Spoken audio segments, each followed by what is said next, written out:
But also, I think geography, it leads us to praise God because he's made all these things, all these places, and he's sustaining them. And I think it gives us a sense of our smallness and how big and great God is.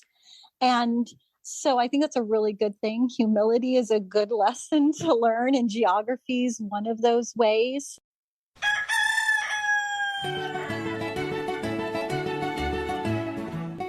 This is Your Morning Basket, where we help you bring truth, goodness, and beauty to your homeschool day. Hi, everyone, and welcome to episode 123 of the Your Morning Basket podcast. I'm Pam Barnhill, your host, and I'm so happy that you're joining me here today. Well, on today's episode of the podcast, I am joined by Heather Tully. Heather is my co-author of the book Gather, Exploring the Wonder, Wisdom, and Worship of Learning at Home. And one of the things that we wanted to do for you was take a little time to break down some of the subjects that we cover in the Gather book. And today's episode is all about how Heather and I do geography in our homeschools and most importantly, in our gathering time. And so we each talk about the different tactics we use, some of the different topics we cover, and also some of the books that we have used and enjoyed. So I really think you're going to love this episode. Now, before we get started, if you would like to bring a little delight to your homeschool day, try out our free month of morning time plans. With these morning time plans, we have chosen the books, we have chosen the music and the art and the poetry and all the wonderful things, and we've laid it out for you in a block or a loop schedule that you can follow in your homeschool for a whole month, and it is absolutely free. So find those at pambarnhill.com/month. And now on with that podcast.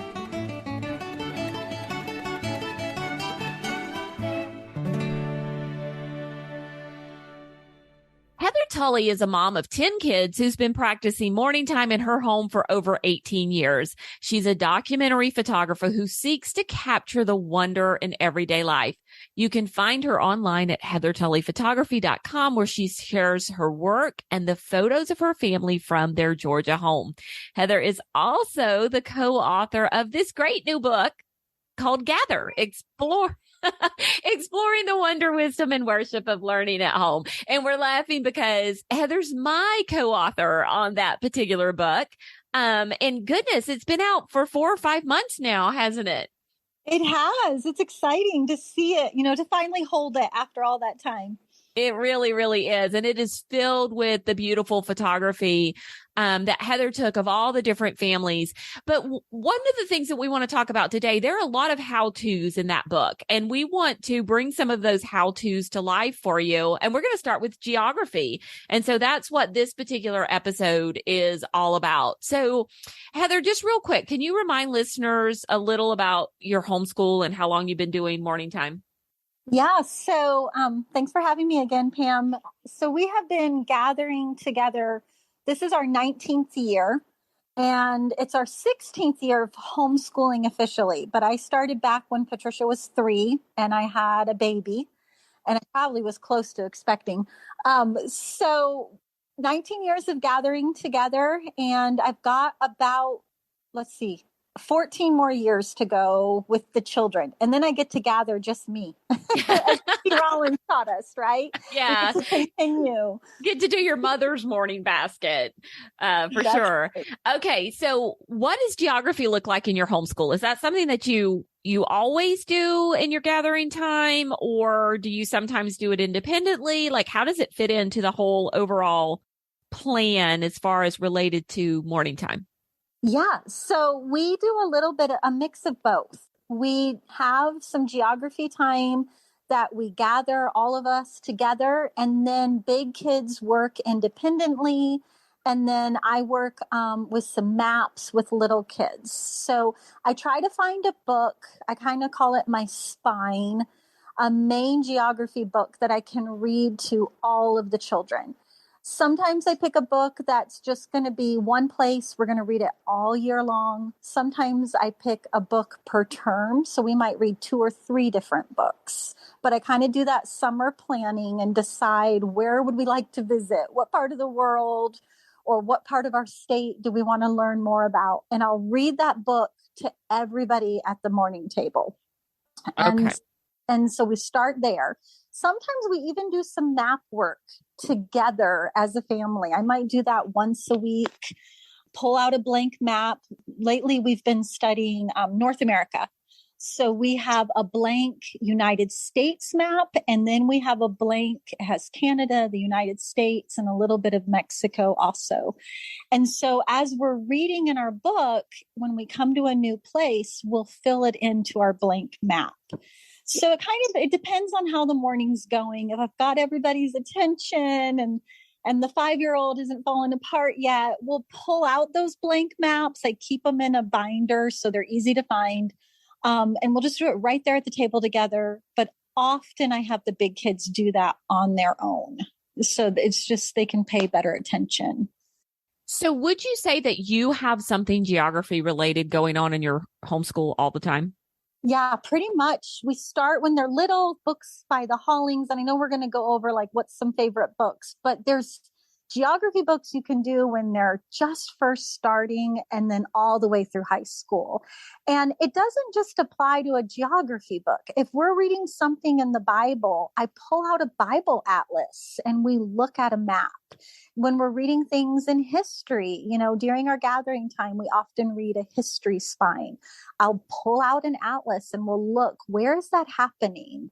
And so geography can kind of span several different subjects, and then it can also be its own subject. Yeah.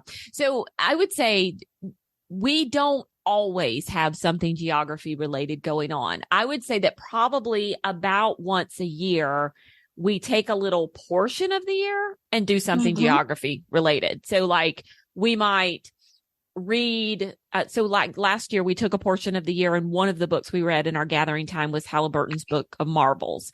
We read the Occident, which is the non-Orient section of the world, and just really really enjoyed that and loved it. But then we've also done a whole year where we didn't do history at all, and we just went around the world and studied different world cultures as well. Yeah, and I was going to throw that out there too, that I think not only do we want to study, like, where is it on the map, but we also want to dig deeper and go, what is the culture like? What are the people like? What are their songs and their dances and their food? Just this past week, we were studying Brahms' Hungarian dances. And so we went and looked up their dancing and we looked on the map where Hungary was. And so geography can go beyond just a specific location. And then I think it helps to flesh it out. It makes it really interesting when we see those things that make a place specific to it that's different from where we are. Yeah, I would say other than books, YouTube is probably one of the best geography resources out there, wouldn't you? Yeah, I am so grateful for YouTube. Spend the money, get the premium so that you get ads popping up. And it is such a great resource. You can make playlists. So yeah, I use YouTube in our morning time almost every day. Yeah. Yeah, it definitely, if you're looking for a way to get in touch with other cultures, that's certainly, other than books, certainly one of the ways to do it. Okay, so in Gather, we kind of I laid out how I did map drill with my kids, and it sounds like they're probably really similar. The only thing is, I would not start map drill I wouldn't give my kids an atlas. I always made them a model that they then learned from, because I found that if I tried to give them an atlas, their eyes just kind of glazed over because there was way too much information on the page. Yeah, that's really good. We might start with an atlas. We tend to start there and look at it for a few weeks before we start a map drill. And so like the first time we're talking about a location, we do pull out that big atlas or the big wall map and just spend time looking at it. What's close by? What do you notice? Are there mountains? Are there rivers and lakes? So spend some time getting familiar with it before I give them the blank map and ask them to be more specific in what I'm wanting them to learn. I love maps. We have several different atlases on the shelf. We have a big wall map and we have small ones that we bring to the table. So I tend to collect them. Yeah. Loading up maps. Yeah. And I love a good line map, and I'll put some resources in the show notes for those. I usually get mine from notebookingpages.com. I'm a member over there. And a lot of times I'll get my kind of black line master maps from that. And then I used to have a CD ages ago. This tells you how old it is. Uncle Josh's outline maps was another one that I used to use.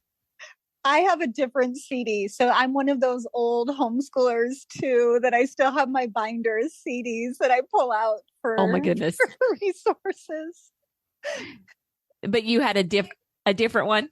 Yeah, I had a different one. And I was just going to say, I think it's a really great idea to have your children drawing maps. That's what we mean by map drilling, having them physically draw it, not just fill in the blanks, but have them outline when you're learning your state, have them learn the shape, have them draw in the lakes. Don't just label them. There's a connection there with the brain when they physically draw it, that it's just different and it helps with memory versus just filling in.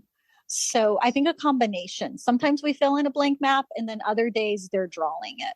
They're drawing it. And some families I know do the drawing on, they do it on like a whiteboard or something like that. They don't, the child doesn't necessarily have to draw it on a piece of paper. So we have the books. I don't know if you ever did these or not, but we did like the Draw Europe. It's the Draw the World series of books. We did Draw Europe, Draw Asia, Draw Canada, or we didn't do Draw Canada, Draw the US. Did you ever use those books? Yes, they're awesome. I love those. And this year, because we're doing North America, we're going to draw the US USA. And we're going to do that right in our gathering time, just a little piece each day. And by the end of it, you're able to draw the United States. It's pretty amazing.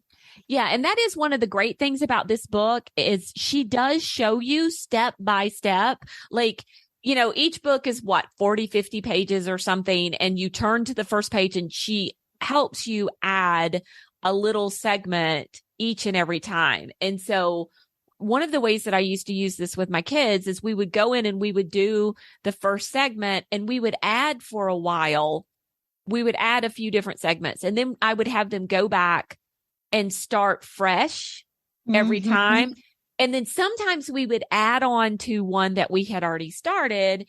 And then other times we would go back and start fresh. So we were not starting fresh at the very beginning every single time. And the kids feeling like, oh my goodness, like every single time I sit down to draw the USA, I've got to start with a blank piece of paper.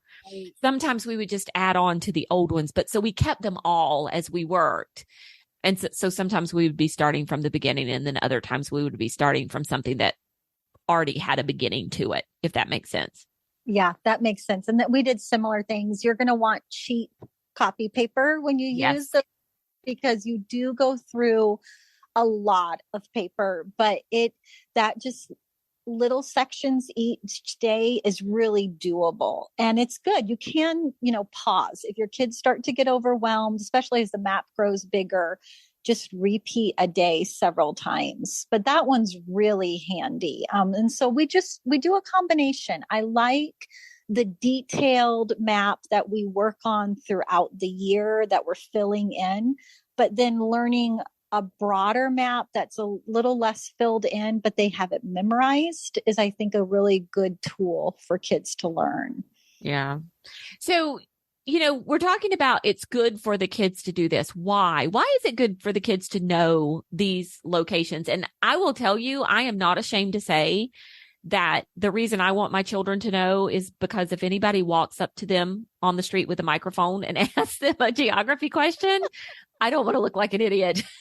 Exactly. But I'm Right. sure you probably have a more, a higher brow reason than that. Well, I don't know. I mean, I do want them to have a better sense of geography than I have. I mean, I remember once way back in the day, I'm trying to help my husband get somewhere and he looks over and the map's upside down and I'm trying to, navigate where we're going and I don't even have the map in the right direction. So I definitely want my kids to know how to use maps. But also I think geography, it leads us to praise God because he's made all these things, all these places, and he's sustaining them. And I think it gives us a sense of our smallness and how big and great God is. And so I think that's a really good thing. Humility is a good lesson to learn, and geography is one of those ways. And then I think we learn to appreciate other cultures. We get to see the wonder and the beauty of this amazing world that God's made. And so it's pretty awesome to learn about other parts of the world, especially those that we don't always get to see.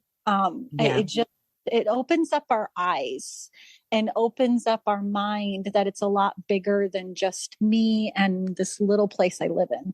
Yeah. Yeah. I love that. Okay. So there are going to be some moms out there who are like, oh, I can't believe they're talking about like drawing maps and labeling them. That is so boring. I will just tell you that you are likely going to have one kid who just loves that, right? Who you're going to be amazed and surprised, but there's going to be like that one weird kid that just eats that stuff up. I have one of those kids. I was actually one of those kids myself. I love geography and labeling maps. My daughter is the same way. Not every kid is though. And sometimes we want, there is more to geography than just the drawing and the labeling of the maps. So let's talk about story and how we can study geography through some really great books. So what are some of your favorites? Yeah, some of my favorites. So we mentioned the Hollings books. So if you have young children, Tree and the Trail, we just finished this week. It was it was last year's book. So here's the encouragement to all you moms who are like, oh no, I don't get done in time. I don't either. So we finished it in term 1 of the next year. So it was okay. So Tree and the Trail, she has men in the Mississippi. So you're following down the Mississippi River and along the way, you're learning different states. I'm trying to think here, Paddle to the Sea. You go through the different, lakes of Great Michigan, which is awesome. I love that book. So if you have young ones, definitely look up the Hollings books. If you have older children, what I try to do there is find stories of people or a place. And that really makes geography come alive. So my big boys in high school read Endurance. And I can't remember the author. We'll have to put it in the show notes. But that was a great story of courage and perseverance. But it also taught us a lot about Antarctica that we didn't know very much about, and about the seas and learning the different oceans. And so reading that book, I kind of look at it as like living geography. And that's how I tend to think of it. This year, my daughter is in, 7th grade, and she's reading Trailblazer of the Seas. And that is the same author that does Carry On, Mr. Bowditch, which is a family favorite here. And both of those are great geography books because they're charting the oceans. And you're learning then different islands that they're visiting. You're learning the currents of the oceans, which I think is also geography. Geography isn't just a place. We also need to learn some of the terms. We need to learn sense of direction when we're studying geography. And so finding some of these books that are written in a story format are a great way to make geography come alive. Yeah, I love it. The land features are also part of these geographical studies. And so those are good things to talk about and to study with your kids. And so many of these geography books bring those to life. A book that I loved myself that I think would be perfect for a high schooler is Prisoners of Geography, 10 Maps Ooh. that explain everything about the world. And that was just an excellent book that talked about, why Russia is like it is and why Africa is like it is. And there's so much geopolitical stuff that goes into why this country is like it is. And, when you think about the United States, it's the river system that is one of the things that makes so much abundance here. Whereas you look at some of the other countries and you look at like Africa, there's not the same kind of river system that we have here. And so just some of the there's so much richness and so much abundance in a lot of places just simply because of the geography of that place.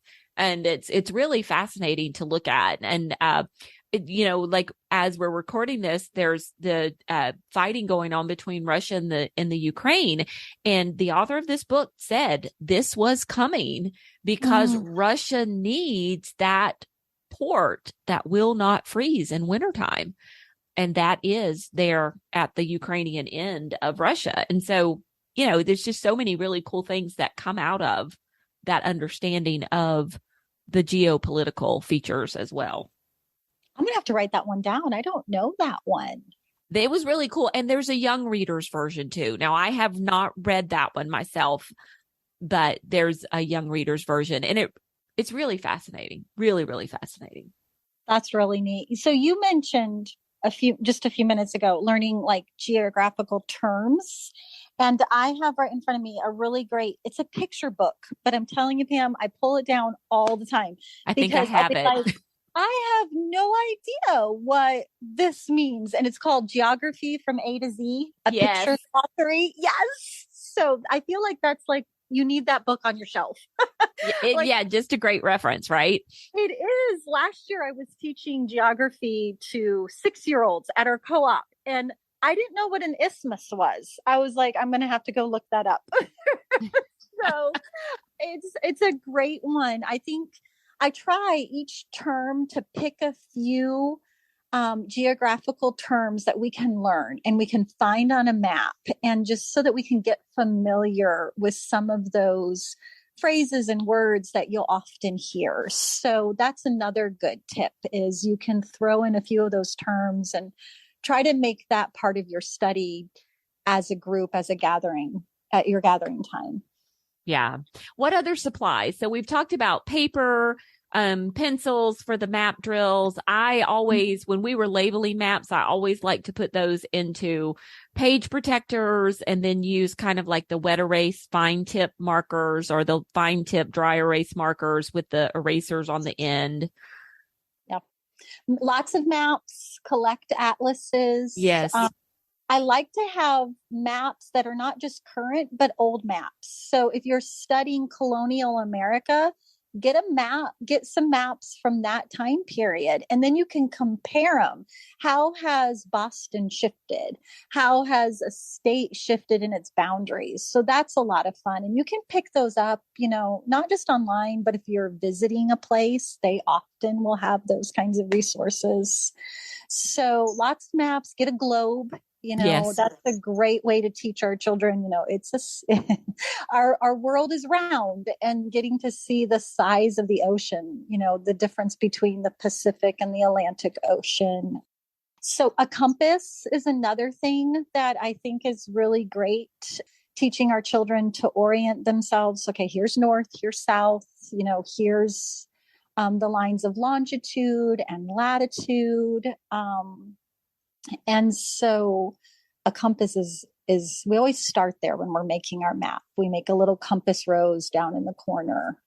And then we try to talk like that. So tell me, is Georgia north or south from Ohio? And, is this ocean, which direction is it? So that's a really helpful tip for kids. Oh, and I have one more thing. You really want to get ambitious. This might really scare moms, but it's not scary. Kinetic sand. Everybody's like, oh. I love kinetic sand. Okay, good. Sometimes I say that and moms are like, that sounds scary, but you put it in a box with a lid and then it stays there when you're not using it. And you put it high away from toddlers. But you can also use kinetic sand to form different areas on the map that you're talking about. So use the sand and form Africa. And then the children, not only are they drawing, but they're able to shape it into the correct shape. And so it's a lot of fun. Even big kids get into it. They won't want to admit it. But even my big kids enjoy using the sand to make landforms. Oh, I love it. I love it. Okay. So something else, we've always enjoyed games, like any kind of like game, even if we just make it ourselves, where we do like a memory game or a matching game where we're matching like the names of capitals to the shape of a state or something like that. We also had it was a little board game about the states. And I'm trying to think of the name of it now. And we played it so much when the kids were little and they absolutely loved it. It was the one that had the silly book that went along with it, which they also loved. Oh, it's not how the shapes got their state or how the states got their shape, because that was the documentary. Okay. Scrambled States. That was it. It was Scrambled States of America.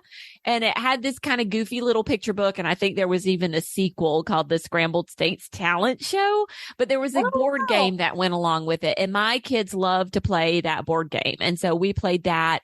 And then another thing that we often enjoy doing, and this was not so much in gathering time, but I would put it on my kids' list for later in the day, was using the Shepherd software, where they would actually do the little online quizzes, or the Stack the States app on the phone. That was something else that they really enjoy doing as well. Yeah. And we have lap boards, whiteboards that are a blank American map. And so then they can quickly fill in the state abbreviations or the capitals. And I've seen those also with the continents. And so that's a quick, easy way to do it, because you can just quickly erase it and then it's there for the next time. I love it. So what would you say to moms to encourage them if they feel like, I'm not sure about this geography thing because I don't have any idea about it? Just get started. I think often the fear of the unknown keeps us, or we're afraid of not doing it right. There's no wrong place to get started. Local geography is fun because it often gives you a place to visit. But if you have somewhere that you love, find a book and read about it. And I think it's less intimidating once we start doing it. Yeah. Find a book that's living. Its story format, I think, is more than dry facts, because it'll keep the kids' attention. And then find a blank map that you can draw and you can fill in, get a few atlases and just jump in. Yeah. Don't be afraid to learn right along beside your kids, which, gathering time is great for that. And one of the books, if you're not finding fiction books about an area, a lot of times there are nonfiction travel books.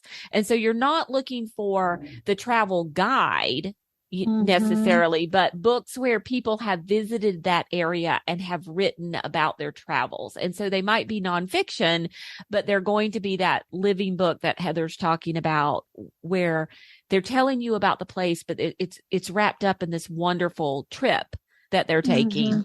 Oh, and so many travel documentaries as well. I mean, we were watching, I was watching this with a teen and my husband, so I'm not sure, I would not insinuate that it was child friendly, but like James May in Italy not too long ago. And so, but there you will find some that are definitely completely family friendly. These kind of travel shows, especially on like the Food Network and things like that are a lot of fun as well. Yeah, we often watch a documentary. We'll also go to the library and look for a cookbook from a certain place. So last year we studied South America.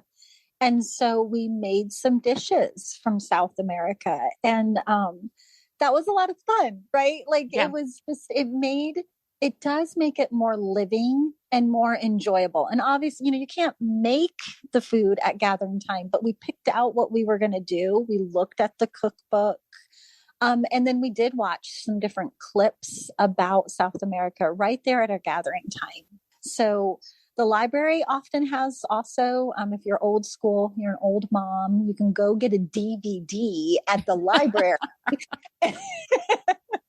Or you can try YouTube, but I love the library because I can go to that section and, in the children's section and look and see what they have. And so, it helps sometimes to not just hear it in a book form, but to be able to see it. And Book of Marvels, which we both love, there is a website that has videos linked for each chapter. And that's great. We'll have to put that in the show notes. Yeah. Highly recommend Book of Marvels. That has been a family favorite. Yep. Well, so many great resources, and just thank you so much, Heather, for coming on and chatting with us about geography. I think we've given moms a lot of great resources to help them get started with some geography studies, and I really appreciate you doing it. Yeah, sounds great. I would love to hear, maybe people can share in your forum if they have other geography resources, because it's a lot of fun to add into your gathering time and then give some resources to your other kids to do on their own. Yeah. And that's the great thing about it, is it's almost one of those subjects where it seems like the fabulous resources are limitless. And so anytime you start the conversation, you just find 2 or 3 other things that you never even knew were out there, but now you want to use them and study them. So awesome. Yeah, sounds good. And there you have it. Now, if you would like links to any of the games, resources, and all the books that Heather and I chatted about on today's episode of the podcast, including our own book, Gather, Exploring the Wonder, Wisdom, and Worship of Learning at Home, you can find them on the show notes for this episode. That's at pambarnhill.com/YMB123. And I will be back again in a couple of weeks. Next podcast, I'm going to be interviewing 2 good friends of mine, Jessica Waldock from the Waldock Way and Amy Milsick from Rock Your Homeschool. And we had this great 3-way conversation about what morning time can look like for people using any different philosophy of homeschooling. There's all these different methods of homeschooling out there, and morning time can work with any of them. And that's what that conversation's about. So join us next time for that one. Until then, keep seeking truth, goodness, and beauty in your homeschool day.